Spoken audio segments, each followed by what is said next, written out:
An acre of hemp makes 20 barrels of oil. There's no need for pesticides to poison all our soil. People got no food, they got no clothes, they got no rent. Well, it's time for hemp. You are listening to Time for Hemp live all around the world at timeforhemp.com, Tumblr, SoundCloud, iTunes, iHeartRadio. It rocks being part of your family.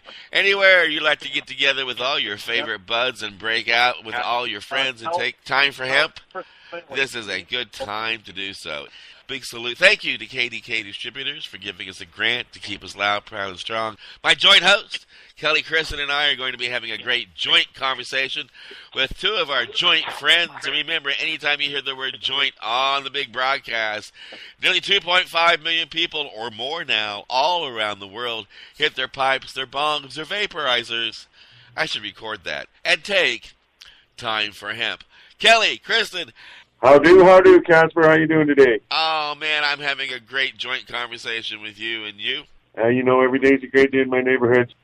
One of our joint guests today, Tim Slenski, and we've also got on the program for our joint conversation, Darryl Cotton, and they're going to be talking jointly about how to grow plants that we later pick and dry and use for our joints. Hey, gentlemen. Morning, Ken. Yeah, it's really neat that we got on your show today because me and Darryl actually met on Casper's show, probably over a year ago now.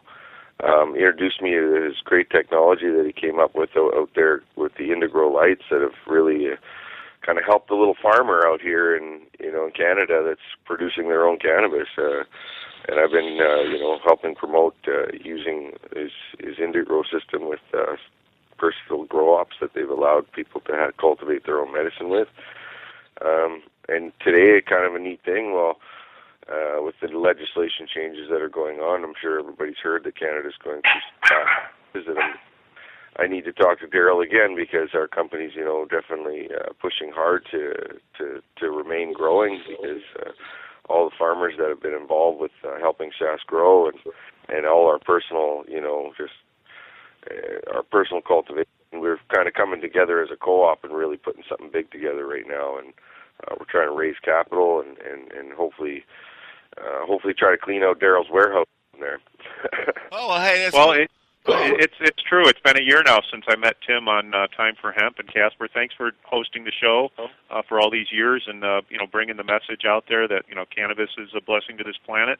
And I'm happy to say that sometimes legislation catches up a little late, but at least in some cases it does catch up.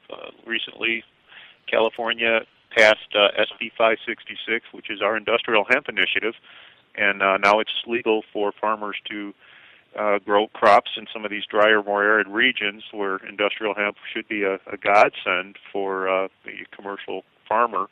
I don't know if our legislation change is going ahead of times right now. In my opinion, I say that a little tongue in cheek. You're right. Yeah, it's I've been applying for one of these commercial contracts for over 8 years, growing with the federal government now for 10 years, and I applied for a commercial grow operation for 8 of them. Now that there is an option to actually apply for these commercial grow ops, I've kind of been hesitant to do so because part of this new legislation is they're trying to eliminate the small personal farmer. I think this is absolutely ridiculous because I've helped so many people with personal grow ops just on their farms with small greenhouses that house 5, 10 plants, and I see the therapeutic value that these people have growing their own medicine. And to take that away from somebody after allowing them to do it for 11 years just seems no, that's not progress. Yeah, it's not progress at all. That's right. And they're building monopolies, and if my crystal ball's still working, it probably means the black market builds are greater than ever to combat that because people aren't going to give up their independence. That's just the way of human nature. Yeah, well, because some people call me a conspiracy theorist, but I do believe that maybe this could be a part of just raising the prices of black market cannabis because ultimately we know industry is the only reason why cannabis is still illegal to this day. It's one of the safest plants on this planet, so we're we're definitely supposed to be moving forward as society, not backwards. Well, if what I've read the other day is true, at least in the United States, the DEA has ways now of tracking what was legal, the original origins of the cannabis that they happened to come across, to find if it was part of a legal grow or an illegal grow. So I think... and that's progress. That's progress in our science, that we can actually identify particles in plant matter to exact locations where these things came from. Now that's progress. That's and now doesn't that change law enforcement's mission statement? And that now they're not necessarily going after a Schedule I substance. They're going after whether it was somebody that was sanctioned to grow this quote unquote legal substance. They don't. They just want to know if they got paid. And that's what it comes down to. They want to know if they got their Revenue Canada or in the States, the IRS. They want to know if they got their cut. And they're doing a damn good job of it, and they think that I think this will survive a court challenge, though, only because it'd be like I equate it to giving Anheuser-Busch the ability to make any beer in the world with no competition to the home brewer. It doesn't make sense, and I think there's enough individuals that'll lobby against it. I'm disappointed to see what happened in Arizona. We're still not out here either. Yeah, I know. Well, we still do, and I haven't heard of a police officer arresting anybody for making it in the last 20 years. That you've heard of, yes, I know. That I've heard of, yeah. But SB 215 in Arizona, they did make that 25-mile radius part of that initiative when it went into law. You only could be a licensed cultivar, and none of the home growers could compete with the licensed cultivar within a 25-mile radius. So, it's one of those cases where the law is, I don't see any valid reason to have that be a portion of the law. Yeah. So, but when is that dead date? Is it April of 2014 where you cannot grow your own? I believe it's March 14th of 2014, and it is coming up fairly soon. Like I said, the people that have helped put Helping Sask grow together, and this is, of course, the company that I work for, the greencanvas.ca. This is a company that's helped people access cannabis, very similar to dispensaries or compassion clubs. It's not to be confused as such, because they don't just sell cannabis. They help people access marijuana through a unique program that allows them to get it for, in my opinion, probably the cheapest in the country. And it's a variety of over 85 different strains of marijuana. It's just great the progress that we're finding, trying to identify strains. And working with this company now, we've created our own strains that we've actually taken 4 cannabis cups with, our medicinal harvest cups in Saskatchewan with. So we're definitely in the right direction. But now to just shut it down after it's been so successful, it just seems absolutely crazy. So as of March 2014, your operations are considered illegal, and nothing you've done in the past can be grandfathered in. That's right. And again, all the people involved with Helping Sask grow have kind of came together as our co-op, and are actually, we invested in a very large facility, because what they want to see one facility that they can police instead of numerous small operations throughout the country. This facility is extremely large, Darryl, and again, we've actually stripped, as we're harvesting all our greenhouses, and we're still in the greenhouses, like Kelly was saying, it's freaking cold out there, and we got 2 layers of plastic and some warm air. Nice. That's separating us from this cold right now. We're still harvesting, some of our late sativas, like our Maui Wowies and our Acapulco Gold. These are 122-day flowering plants. So we're still well into our harvest. But we're going to be done soon, and all our efforts are going to be put into this new facility. What are your plant counts up there? Or are they going to be, let's say? The plant count is right now, with the current legislation, is just a 1 to 5 plant ratio. So if you get 1 gram prescribed to you, it's 5 plants that you're allowed to grow. Now, this has been abused immensely throughout the program. Actually, I do believe the largest license in Canada right now is 750 grams a day. Now, somebody ingesting that much cannabis would obviously have to do it in other means of just smoking marijuana, because I don't think it's physically possible to smoke that much marijuana. But in the same sense, there are But messages. I've tried. Well, you have to talk to Casper. He probably I've actually bathed in hash water before, so I do believe I have the second largest license in Canada right now, and it's because we got great doctor support.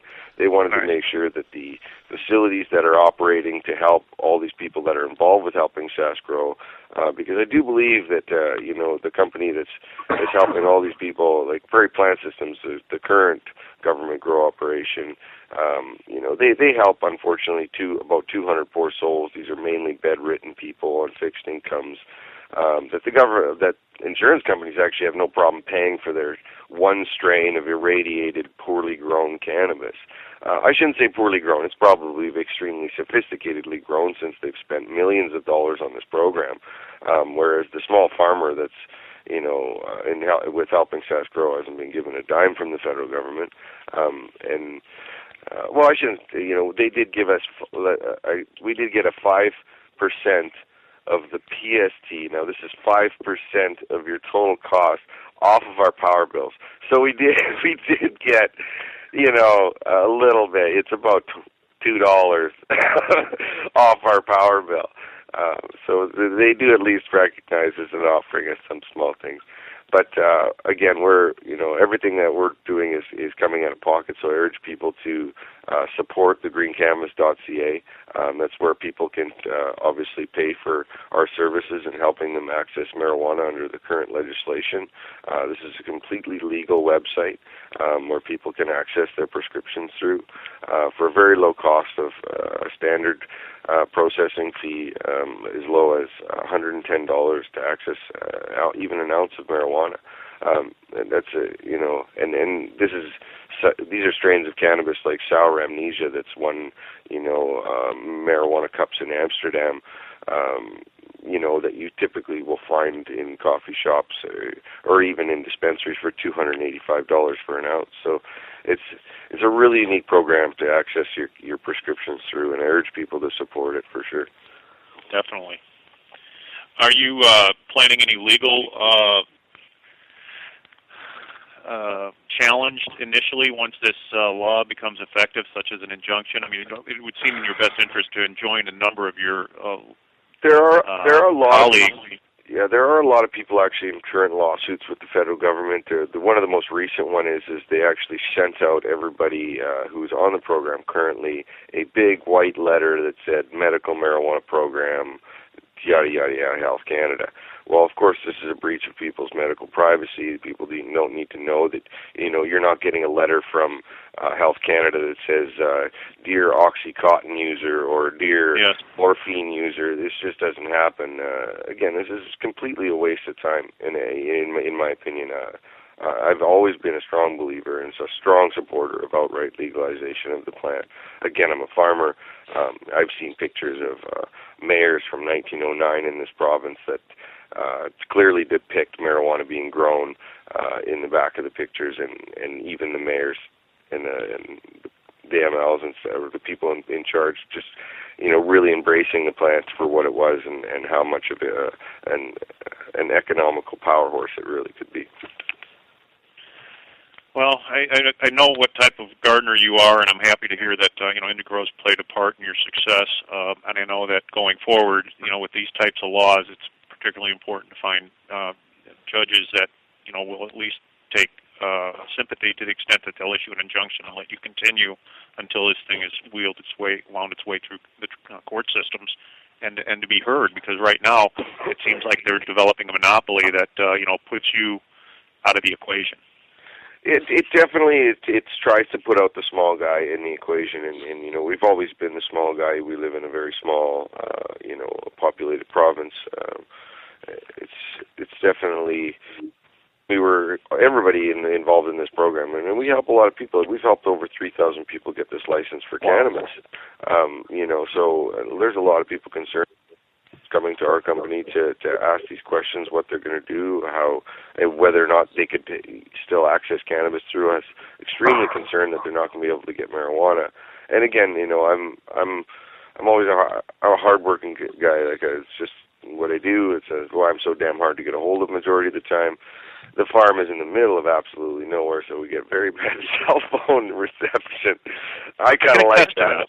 I kind of like that personally. Have your local representatives, gotten with you shoulder to shoulder in terms of trying to, represent your best interests? Local authorities definitely, we share definitely a common ground. They don't want to see marijuana operations in inner cities, and I don't blame them for that. This is an agricultural crop. I think it should be taken on an agricultural level, which is why I love that they're allowing us to apply for this commercial operation. But absolutely ridiculous that they're taking away personal production of a person. Allow companies to put their efforts out there to see how much this could help our economy with these big companies that are competing. It's like Pepsi and Coke or McDonald's and Burger King. They're companies that push forward to try to make a lot of money for our economy. And this plant, I think, could just do amazing things for our country. And I agree. Not only our country, everybody's, all countries. Playing devil's advocate, I don't know how we're sitting on time, but does this open the doors to eventually allowing this to be prescribed as a pharmaceutical, produced at pharmaceutical grades, tested for CBD values and so on, lab verified, that would fall under your single-payer health systems? And those that are low income? It's already there. It's definitely already there. They make several different types of cannabis-related prescriptions, from pills to sprays, made by Bayer, for instance, makes a spray. The reality of it is, though, the natural plant itself has very few effects other than side effects other than the munchies with some of them. Whereas some of the side effects from the sprays, one of the first side effects of Sativex is seizures. This is a plant that's supposed to prevent seizures, and you just created a product out of this that creates it. I just don't even understand how that works. You know what I mean? It's absolutely ridiculous. Well, here's how the show works. The cure's worse than the disease. Here's how the show works. We normally stop here for commercial breaks, but a couple of my sponsors are on the program with me right now, so they might not be too pissy if we don't stop. But I have here 10 rules for Canada that's just been passed, if you want me to play that instead of a commercial. Sure. It's about the same as long as our commercial break. And then, gentlemen, if you wouldn't mind indulging me, I'd like to play the first Christmas carol of the season on the network. Carol of the Buds. It starts out kind of quiet, but it really rocks. Would you mind enjoying that with me as well? I love Christmas, actually. Sounds like fun. All righty. Well, then here we go to take a little break to find out about the 10 rules in Canada here at Time for Hemp. Well, had a bowl, good green reefer, big fat don't be much sweeter. Hide it, don't hide it. Hide it, don't hide it. Just hide it, don't hide it. Hide it, don't hide it. Well, hide it, don't hide it. Fire it up right now. Free? Did you say free? Free hemp? Free hemp? Free hemp video and audio? Free downloads of all the top artists, all the pot artists on planet Earth. Interviews with all the people making the movement, making the hemp movement. It's time for hemp. That's right, world. It's time for hemp.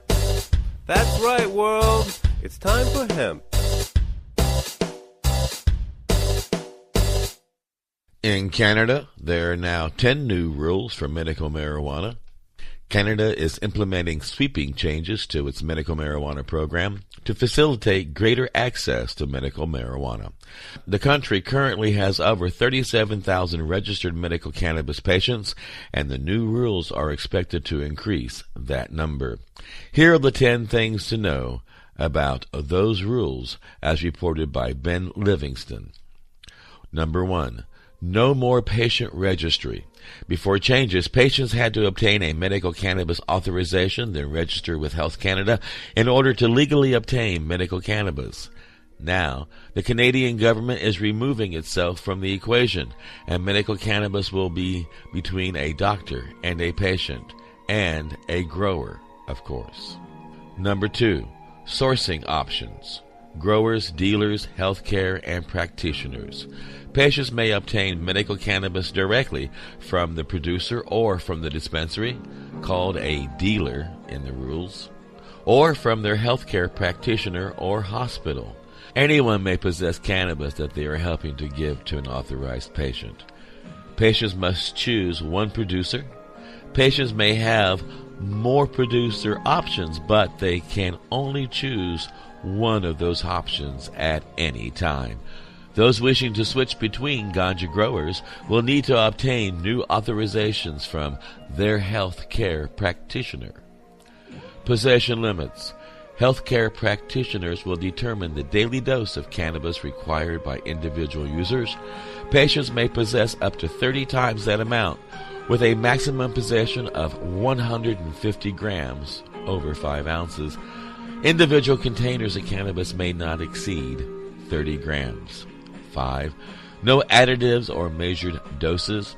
Cannabis that may not be sold with any additives. Anything that isn't dried marijuana or approved pesticide residual.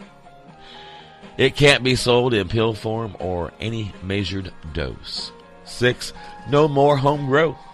Medical cannabis production facilities will no longer be allowed in residential homes. Producers will be required to have air filters, surveillance cameras, alarm systems, 24-hour security, and a host of sanitary practices to ensure their medicine is clean. 7.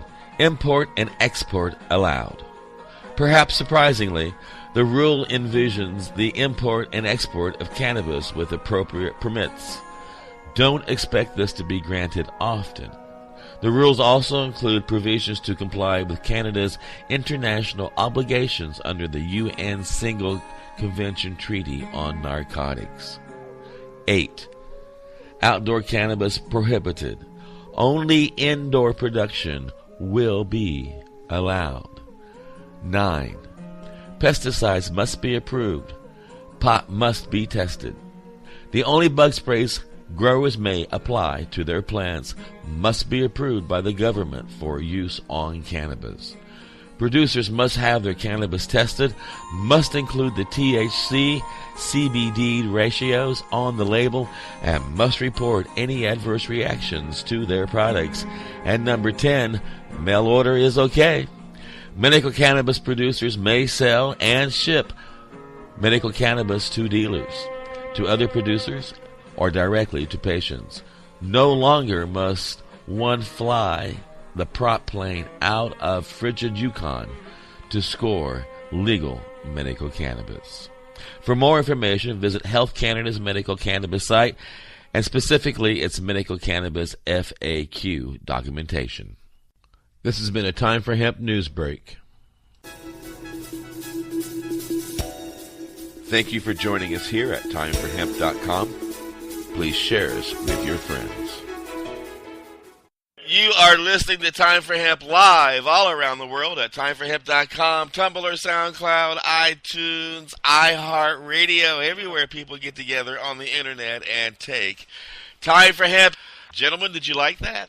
That was great. That was great. It gave me enough time to warm up my vaporizer.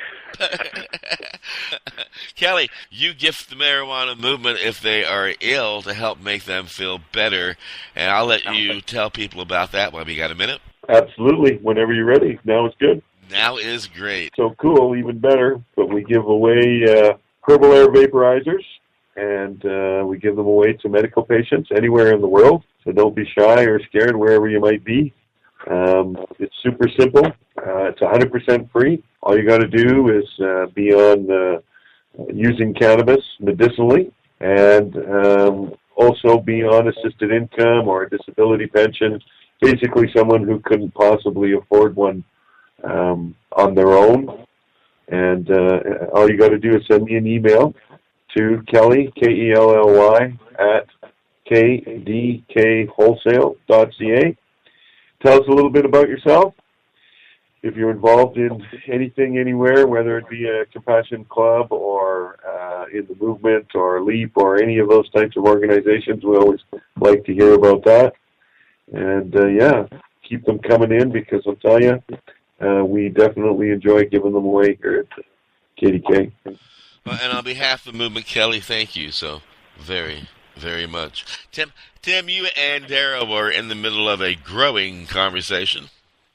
Well, I wanted to say personally, I like what Tim's done in Canada in terms of utilizing as much natural energy as possible. With his greenhouses, he's using sunlight to provide, hopefully throughout the year when you average it out, the majority of that light's coming from the sun, and our lights are used only as a supplemental light. Is that about the shape of it, Tim? Pretty much, and the Indigros are just amazing supplementary lights that we use in the greenhouses because they have twice the penetration and spread. Where I would have used 2 400 standard metal halides or HPS, depending on what cycle of the plant we're in, I would have to use one Indigro system. So we haven't bought in too many lights. I think we've gotten, a couple pallets in from you. Each one of those. But they're the same lamps, right? You've never done a relamp? They're the existing lamps from a year ago? Yeah, no, still all the same lamps, and that was like one of the biggest pushes and one of the biggest reasons why we're going to go forward with our new facilities with the Indigro systems. One of those things is Casper was just saying about his news break there was that they want all indoors. Greenhouses are considered to a certain level indoors, but in the same sense, with these big companies opening up, we need lights. I'm looking at this from a long-term investment. I've been doing it now for 10 years legally. I plan on doing it for another 10 years legally, and the Indigro system has a 10-year warranty. So, are you running the pontoons? I don't recall if you picked those up. I'm not running the pontoons yet. I'm definitely looking into them for the new facility because we are going to be flowering indoors a lot more. So and indoors in a sense, like with an actual roof over our heads, not just plastic and cage. So it's definitely, I guess the bright side is you got better security, but I honestly, other than that, I don't know any other advantages. Environmental controls of a greenhouse, in my opinion, are just as good as an indoor grow. Yeah, 100%, and they can be secured just as well. Yeah. Well, I appreciate the support and the trials that you've undertaken with our lights, and plant response has been favorable from what I'm gathering? Extremely favorable.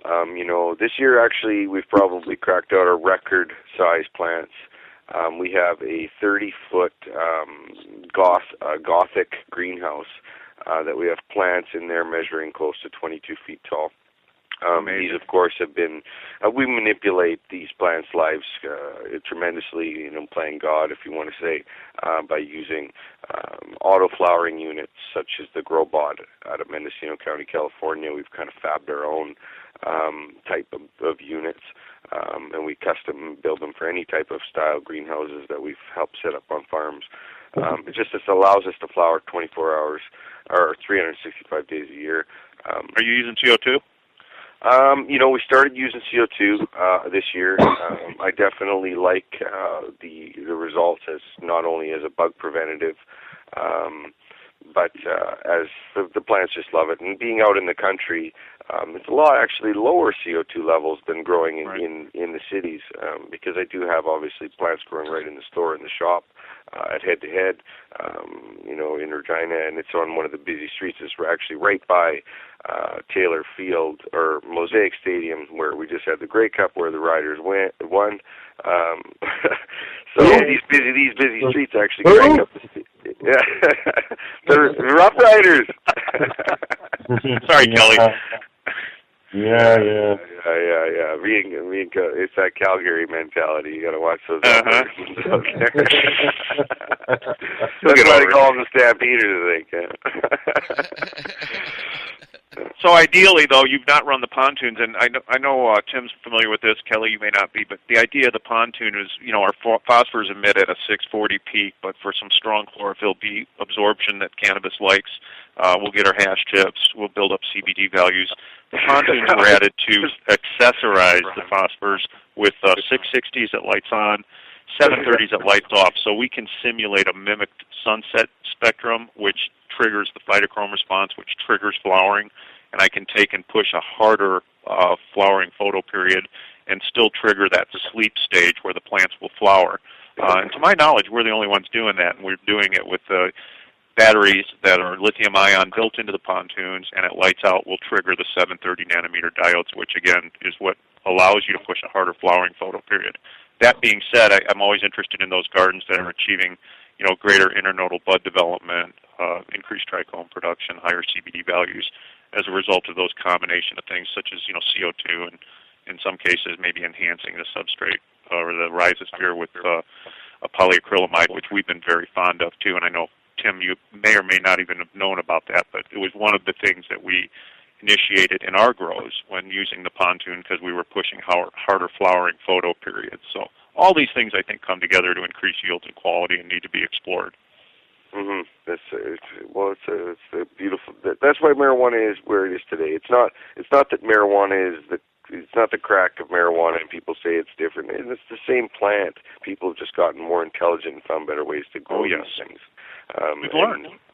And exactly, it's just no different than we're exploring our in space. We're exploring. Have you, based on your HID experience, have you attempted trials with other technologies such as LED and plasma and so on? Oh yeah, no. We've always actually having marijuana growing right in the store for people to see. We actually get support from one of our local hydrosops, B&B Hydroponics, which is only a few blocks away from the store. Kudos to them. Actually donate lights for every basically crop that we do in front of everybody. So we've done plasma, we've done all sorts of LEDs, almost every LED from every company. I loved the idea of LED technology because of the minimal amount of power. And then again, when I found out about the Indigo system, the 420 series that we're using are definitely admitting well into what I would have been using into the 1200 mark, in my opinion. You know what I mean, for power-wise. So they're great systems, and in our new facility, and this is again, I'm so thankful that Casper introduced us on the show because this new facility is absolutely ridiculous in size. This is 66,000 square feet indoors, and we're going to need to put lights in there. I've already started setting up as we're taking down from the harvests that we're doing now, and these grow-ups are actually on the process of shutting down. Our contractors and our cooperative growers are closing their doors after they're done harvest this winter. And again, we're still harvesting, so there's still a couple greenhouses operating and being heated right now. But in the same sense, we've been fully stripping out every indigo that I've given out to people in the past year that I've been buying them from me, Darryl, and putting them into this new facility to try to get it ready for this new legislation that's coming through. And out of all those lights, I think, again, it was 2 pallets or something like that. I think I did the math on, some of these rooms, and it's like literally you're going to need somewhere in a market of 48 lights per room, and there's just a dozen rooms on the one side of this facility. So it's absolutely ridiculous the amount of there's 6,000 amps of power in this building already existing. Our farmers have really put their heads together to try to make this a go, because we don't want people to be stuck purchasing from these monopolistic companies like Prairie Plant Systems, who's been given over $33 million of our taxpayers' money to produce garbage that's hurting people, and their fear of pesticides. And yours are clear organic. I mean, you don't have pesticides or insecticides. If Health Canada wants to come and inspect and worry about the pesticides we're using, well, why don't you come in when we do our ladybug releases, because we use natural insects to control any type of infections like that. And again, this is doable on small-scale grows, personal grows that can help over even a dozen people within a co-op. Just one of those grows. But now you're trying to put hundreds of thousands of plants. On my math right now, they talk that there's 36,000 people in Canada with a license. They say in the next 5 years that there's going to be 300,000 Canadians with a license for marijuana. If 51 companies got one of these corporate licenses now with the 36,000 people, Yep. Each one of those companies would have to produce 250 pounds a month. That is 10 pounds a day. That is an amazing feat, my friend. Like, I've been growing cannabis for, since I've been 13 years old, and I've never heard of such operations that are that large. And I've seen some pretty big grow-ops. I've been to Jamaica. I've seen hectares of marijuana. And then, now that's how they do it. But you got to remember that cannabis, as much as everybody loves how good Jamaican grass is, it's sometimes not the best. Come on. Yeah, but you don't just hit a switch and that happens overnight, nor should it, I don't think. I mean, having the local growers that are still state licensed, and the genetics, you've got MAP strains, you can have bona fide results.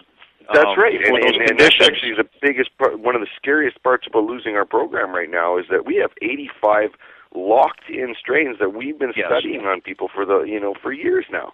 So to just throw all that away would just be you're going backwards again. And this is medicine. Like, we're trying to find cures for people with epilepsy, and we've identified strains of marijuana that help people with pain, that help people with anxiety, that help people with eating disorders. We're identifying these strains, and we're keeping them via clones, and it's repeatable. Once you've identified them, 100% repeatable.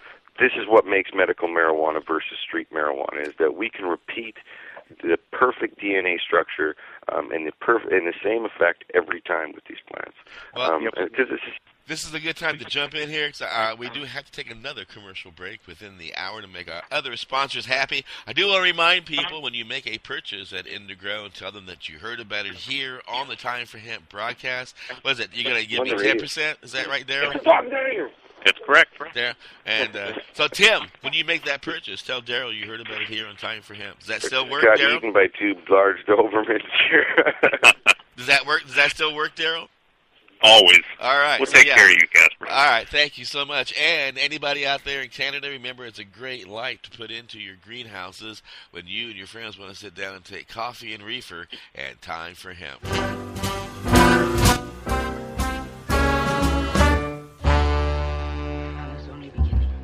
Well, now, chocolate cake makes my poor stomach ache, and all those pills are too much for me to take. I don't like cocaine 'cause it makes me all uptight, but coffee and reefer makes me feel alright.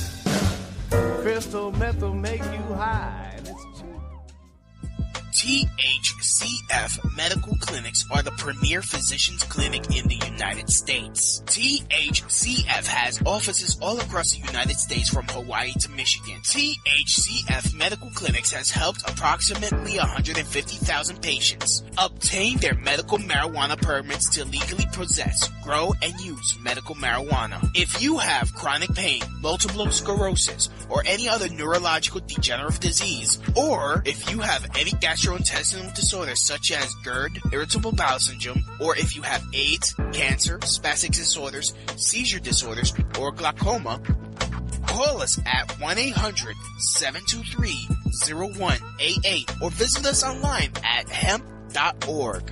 Again, the number is 1-800-723-0188 and the site is hemp.org. Excuse me for a moment while I vent about the mind-boggling stupidity of the autocratic, bureaucratic, right-wing, Neanderthal numbskulls who keep pushing an insane, inane, and inhumane holy war against marijuana, which is, after all, a weed. The most embarrassing thing for these holy warriors is that the weed is winning.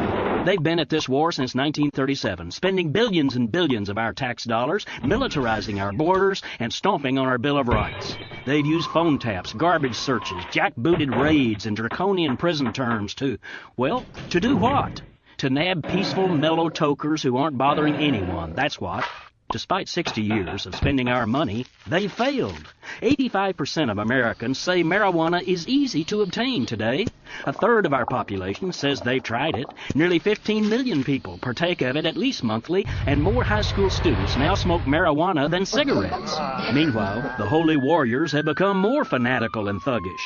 A marijuana arrest is made every 41 seconds in America, 9 out of 10 of them for mere possession. In 2004, 772,000 Americans were arrested on marijuana charges, more than for all violent crimes combined. And 40,000 Americans are in prison today for this victimless crime, more than the entire prison populations of 8 European countries. Even sicker, the sanctimonious weed warriors have made it a crime for thousands of seriously sick people to get the medical benefits of using small amounts of doctor-prescribed marijuana. Weirdly, our doctors can prescribe cocaine for patients, but not marijuana. This is Jim Hightower saying, for information and action to stop this absurd war, call the Marijuana Policy Project, 202-462-5747. Time for Hemp is an educational tool that can be found in iTunes, on Spreaker, and of course at timeforhemp.com. Indigrow is your source for affordable induction grow lighting. First discovered in 1891 by Nikola Tesla, Indigrow lights deliver 11 years of electronic sunlight to your plants. Indigrow lamps require less than half the power of traditional HID lamps. Converting to Indigrow lights means you'll cut down on your power bill with less lighting. Indigrow lamps also use 5 times less mercury than traditional fluorescent or HID lamps, making Indigrow not only energy efficient but environmentally friendly as well. No more switching out lamps between vegetative and flowering stages. As nature intended, your lights get a steady dose of UV light. That makes your plants grow healthier and stronger. Indigrow products are manufactured in San Diego, California, and come with a written 10-year warranty. What Tesla knew, then growers know now, is that Indigrow lighting is the cost-effective addition to your victory garden. To learn more or order now, go to inda-grow.com. That's INDA-GRO.com. Or call 877-452-2244 to answer any of your questions. These guys really know lights. Indigrow really is your sunlight in a box.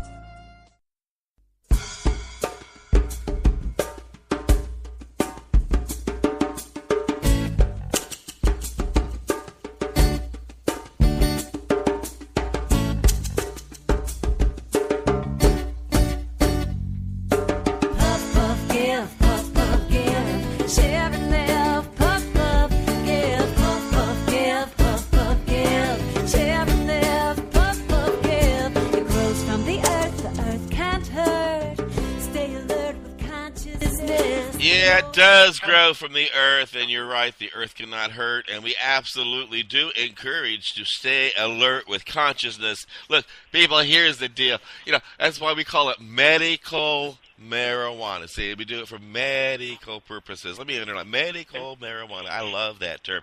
And sometimes, you know, when I sprain my ankle or I twist my head or I bump myself like a dozen times walking down the hall, I should wear a helmet, I'm sure. Look, here's the deal.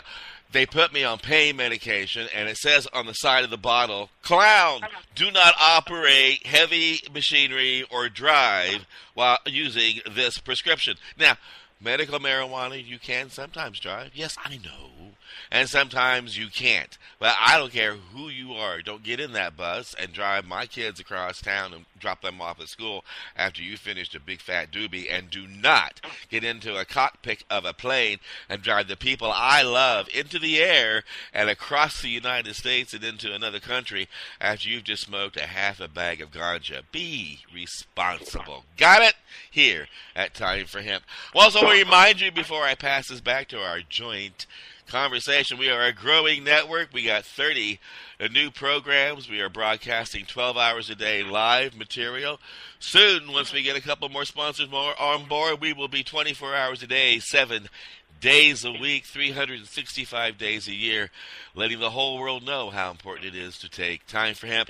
Go to the timeforhemp.com website, hit the donate button, and help keep us strong, loud, and proud. I pass the questioning back to my joint host, Kelly Kriston from KDK Distributors, and into our conversation of our joint guest here at Time for Hemp. Kelly? Hey, Tim, I wanted to ask you a little bit about the Indigrow lights that you're using, and you seem pretty happy with them. You find that they haven't lost anything. You've been using them for a whole year. They're as good as day one when you fired them up, all that kind of stuff. All that we hear about it is really what they're all built up to be. It's definitely, and with the, I really want. I'm so curious about the new technology that Darryl's been coming up with. These. I can close my eyes and picture all this new technology and this new facility that we're going to be operating in. with these drop-down tubes that are covering 300 degrees. Verticals, right. The verticals, yeah, all daisy-chained together. I see 4 monsters, basically one light over top of 2 monsters, and then one that dropped in the center. And the rooms that we're going to be doing are going to be, somewhere in 80 plants deep, too wide. I could just imagine how amazing that'd be. That's, it's almost, you can almost feel like you're creating the sun almost there, right there. Well, that's a good analogy. Regular HPS and that kind of stuff before using the Indigro lights, right? So you have a direct comparison yourself, and also I think people would be interested in the electrical cost savings. If you have any percentages or anything like that you can. Well, a lot of electricians and stuff. I started as a carpenter, before I started doing this stuff with cultivation, and when it comes to things using amperage and stuff like that, people really understand how many lights somebody can do for large grow operations. You're limited in your amperage per breaker, and obviously a standard home only has about 70 amps, and you're running everything in your home as well. Whereas, for instance, this new facility that we're working on has an unlimited amount of amps, so we're not really worried about that, even though Darryl's does, the Indigro system does offer one of the lowest amperage uses with any of the lights that I've ever used. And it's universal. You're running 240 on your systems, right? Yeah, and they're smart ballast, so you just plug it right in. You know what I mean? There's no 120 or opening up the ballast to rewire it. Most ballasts nowadays, whether it be HID or whatever, they have a switch to make it so you can go, lower your amperage by flipping it over to a 240 system. But obviously this is all these new facilities are going to be running large power like that. So. But what you actually hit upon is the ability to universally recognize this without changing a switch and possibly having the wrong connection to voltage to the driver or ballast. But what you have is an amperage user for sure. Exactly, and you have an amperage issue too. So just to give you an example, on your 240 systems, we're under 2 amps on our 420 series. So you're going to be able to run 8 of them and still have the safety window on a 2-pole 20-amp breaker. On one 2-pole 20-amp breaker. Incredible coverage because, like I said, with your system, it used to cover, one light covers the same as 2 would have. So you can cover double and use, the same amount of amperage. Yeah, and that's what drives us as energy and water conservation. So with those two and the whole things point of being helping said, SAS grow as well, harnessing the natural sunlight, and that's why with using sunlight in a box as your little. Every time I see that box, it gives me a big smile. Because again, we're helping our environment. We're not spraying pesticides and creating this huge carbon footprint. We're actually trying to do our part. And you got patients to serve. They need reliable, repeatable results. That's right. But we have a lot of our successes due to ESCOs like Tim and the retail shops that have taken the leap and gotten into our systems, not knowing that much about induction, but then finding out that, hey, with the right phosphors and the support by the manufacturer, we can make a go of this, and our customers come back with satisfactory results. So, Tim? Yeah. When are you actually moving into your new facility? Can you tell us a little bit about that? Well, we're already in there. I'm working on it. In between harvests, luckily I got good help this year. A lot of people are really helping with the movement. They're out there harvesting while I'm sitting on the radio. They're probably listening to me right now, shaking their fists and shaking their scissors in the air. That I'm not out there helping, or the people out at the large facility again. This is an abandoned building for 8 years. There's a lot of work that needs to be put into it. So we've got good people out there busting their asses off trying to get this ready for the legislation that's coming up in just a few months. So, I'm going to have to order a lot of lights from Darryl. So you're going to have we're there for you. I mean, we're small but powerful. Yeah, be patient with us. Obviously, trying to raise the capital. There's people that are talking, investing into the company because they want to see the success and the preservation of the strains that we are already growing. Not to mention the doctors' support.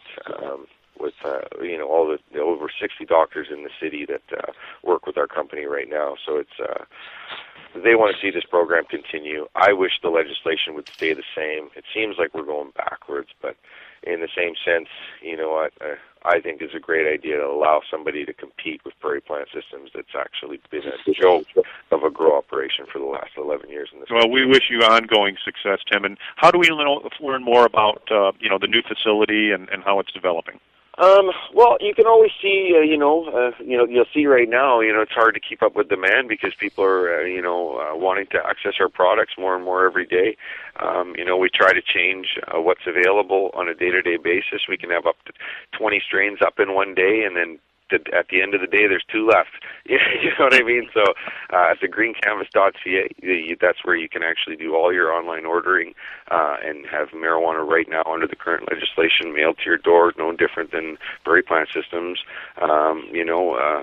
This supposedly had this monopoly, but again, this is a legal program that under the current legislation helps people access their marijuana. It's not a dispensary. It's not a compassion club. You can just get your marijuana at your door for absolutely nothing other than a small fee that's included in packaging your products. So this is I urge people to check out the greencanvas.ca and Indigo if they plan on growing anything other than marijuana. Because they're in the new farm. I'm not just growing marijuana. I'm gonna try to make it self-sustaining because the closest house to where I'm out there, I think is like an hour drive. So. Well, that's a good thing that you bring up because I'd like to interject. Obviously, marijuana is important for this show and a lot of our listeners, but for any of your food stock that you want to make sure it's not been genetically modified, you want to know what you're putting in your body, and it's important to take those skill sets to the food that you grow and eat too, to those gardens. That's right.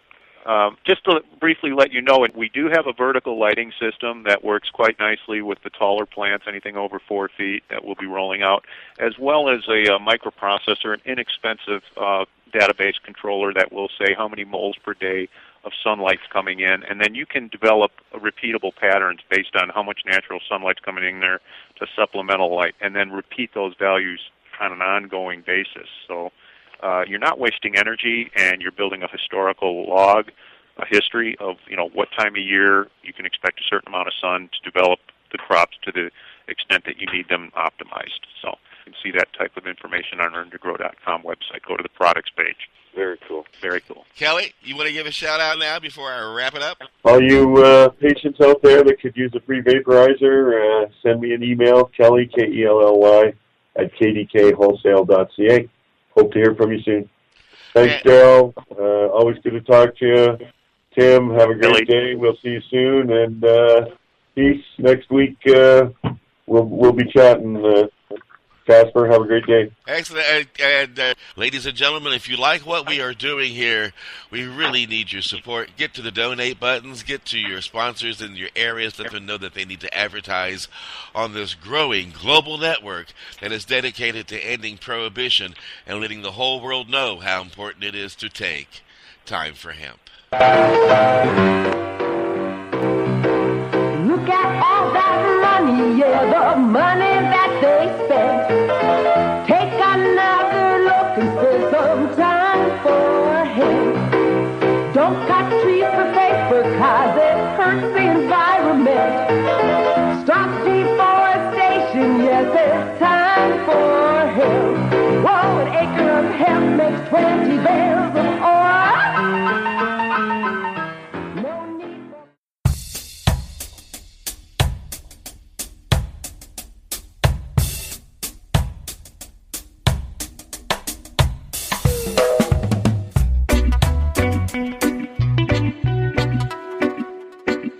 You are listening to the Time for Hemp Global Broadcasting Network. Please share us with your friends.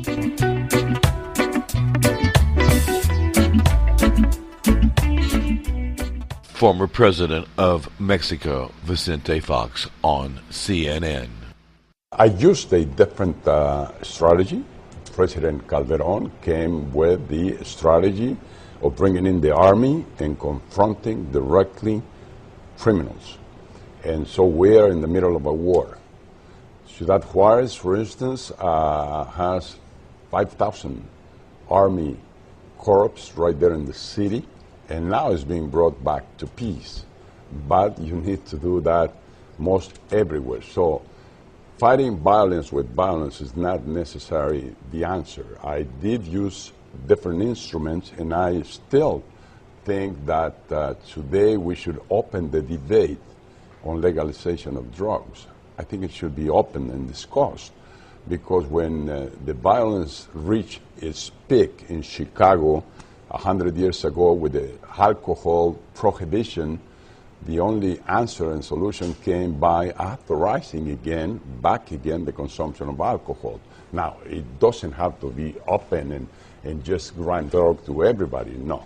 You have to be very sure that you take the right measures and you put the right conditions to do that.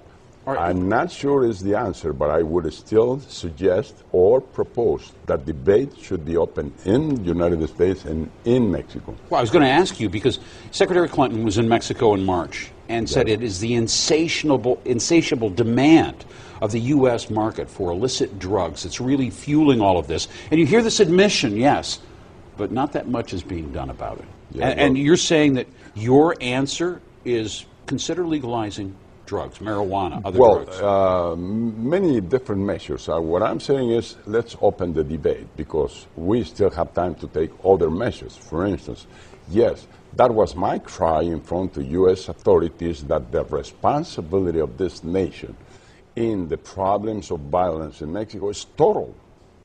First, because the huge, large consumer market of drugs is here. Number two, who moves the drug once it crosses the border? Who brings it to the Atlanta market, to Washington, and who returns the money laundered back to keep buying drugs in Mexico or in Colombia or in Venezuela, Hugo Chavez. And so it's things that we have to discuss and we have to solve. The problem of arms and weapons coming from this nation, from the United States to Mexico. Those cartels are heavily armed with guns they buy here in this market. So the responsibility of the United States is total in the case of drugs. But we are not here to blame each other. What we have to do is work together.